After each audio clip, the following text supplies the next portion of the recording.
The C5 Tourer. Finally, I do believe I've come across a French car to get excited about. Now, where would one begin with this car? What a pleasant surprise this has turned out to be as well. Well, I'll tell you what, let's start off with the 0 to 60 test. I think that's probably the best place to begin. 0 to 60 test. 3, 2, 1, 0. I do love this digital speedo. And that's 60. Okay, now the first thing I'm going to pick up on is this center console in this car. Without a shadow of doubt, that is the best center console I've come across in a car ever. Full stop. You know, and I've driven thousands of cars. It's absolutely stunning. It looks like, well, I don't even know what it looks like. It's absolutely gorgeous. It's beautifully designed. It is a little bit confusing. There's a lot going on there. But what a great looking center console. It looks exciting. It looks like state-of-the-art technology. It looks like the front of a stereo, perhaps. You know, I think that is absolutely fantastic. Automatic gearbox, your screen for your sat nav, radio, etc., etc. The instrument cluster in the front here is also stunning. It looks like something state-of-the-art. It is a little bit confusing. There are a lot of digits and dashes and strokes going on, so it's not the clearest or the easiest to assimilate, but they've very cleverly counter-effected that by sticking a digital speedo in, which I think should be in every car, because it takes less time to read the speed that you're traveling.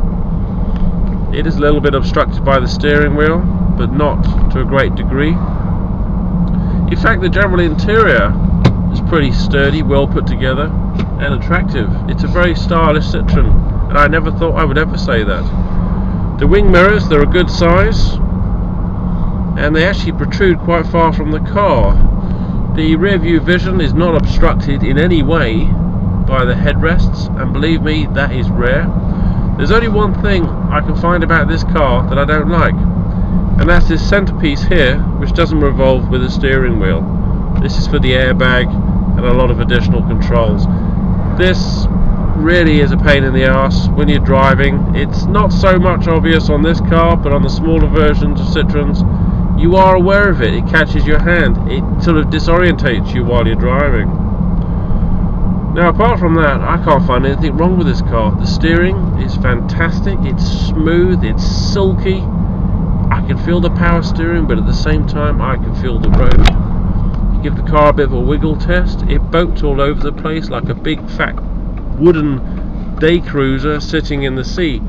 It's buoyant. This car feels buoyant.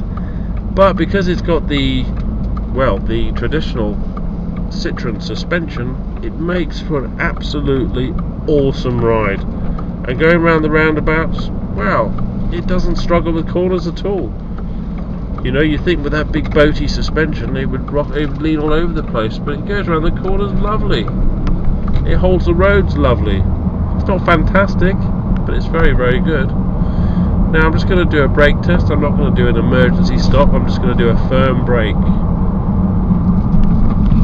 And the brakes as well are fantastic. They really are. The car stops smoothly. There's no grabbing of the discs.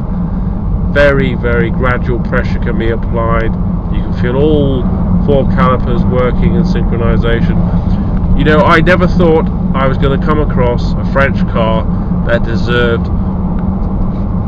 deserved a good review, because I drive so many cars, we sell so many cars, and I get to drive cars all across the country, all across Europe, and I never thought I'd come across a French car that I would give a high score to. This car is fantastic. It's brilliant. It is absolutely brilliant, and I mean that most sincerely.